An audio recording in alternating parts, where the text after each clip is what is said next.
So so this is just one of my small little spaces or corners that I have within my yard.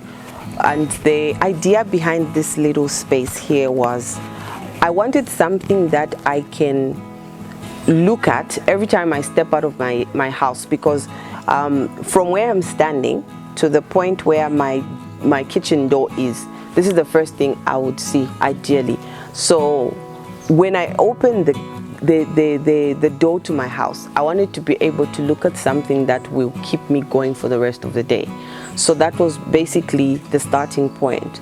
So I had to think of an idea that will not only be aesthetically pleasing, but also something that would be able to fit into the type of garden that I have. Because as you've noticed, Priscilla, I'm a container gardener. Like, most of my garden is most of my plants are in pots.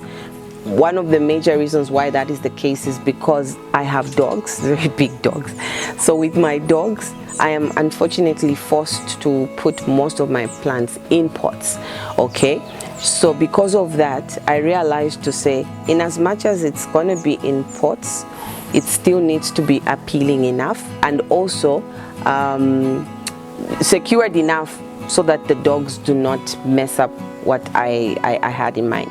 But then also I didn't want to close it off, because then it would defeat the purpose of me trying to just take in everything that's going on here. So I decided, okay, I'm going to do like an open plan. So I worked with my welder. I have one welder guy that I work with that does all my designs, my frames and everything.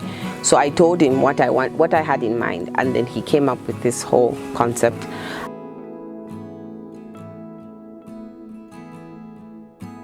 So there's a whole lot of different plants in here, as you may notice, but the bulk of them, like you can see, are all green, okay, for the most part. And that is primarily because, like I said, this is what for me tickles my fancy.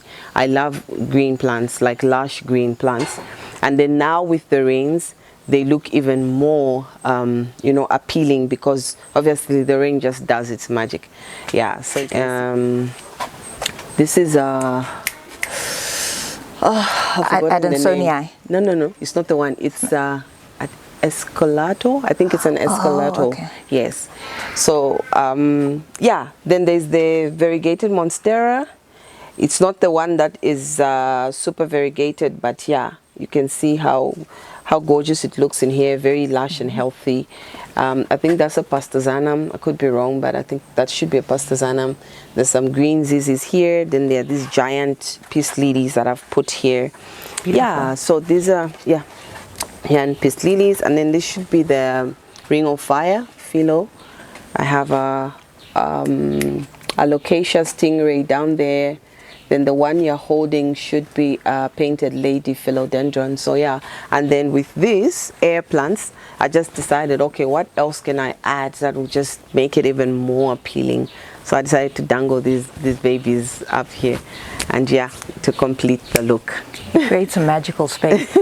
Tell us a bit about this. This is very interesting. It looks like a coconut. So that's I think it's called kokedama or something. So they combine a coconut material with the, so this is an orchid on top, and then you have the air plant dangling at the base. So as you know, air plants are a foreign taste. It's like an acquired taste. You really have to, it's like, I think bromeliads, not so many people are into bromeliads. So with air plants, you need to understand that they're not like your regular plants, you know. It's an acquired taste. You really have to get into it for you to really appreciate them. Yeah, but they tend to do so well when they are taken care of. They need a little moisture, you know. You can feed them, just mist them with filtered water, you know. They don't really like tap water or regular tap water. So with the rains, this is okay, because they're able to just take in the rainwater. But after the rains are done, and after my container is done, because I'm harvesting some, I'll have to just figure out how best to take care of them. Probably some filtered water, bottled water or something. But yeah, this is so normal borehole water or council water is not not good for these. It's not very good for that. Yeah. And maybe the other thing I needed to mention was something that I've started experimenting with is the idea of moss. So moss is something that I've become intrigued with, especially that for me, it's become like my go-to rooting medium, if as it were. So of course I'll use my normal coco peat, a bit of some perlite, some vermiculite if I have, and then I add in my moss on top just to root my cuttings, because as you may have noticed from my greenhouse, I do a lot of propagations. Like for me, propagation is like second nature. Every time I see a leaf somewhere, I want to cut it and stick it in the soil so that I must propagate, like I get more plants. So with moss, I've realized to say, because I've been experimenting with it from the time that our growing season started, and I've noticed that most of my cuttings have been doing so well when rooted in the moss. So based on that, I was curious. I wanted to find out, okay, how can I multiply this material? Because it came to me as a gift the first time I stumbled upon it. One of my clients, she lives on the Copper Belt in Kalulushi. Very sweet lady. She decided to send me a bag because she wanted plants. So she was like, okay, we'll do a swap.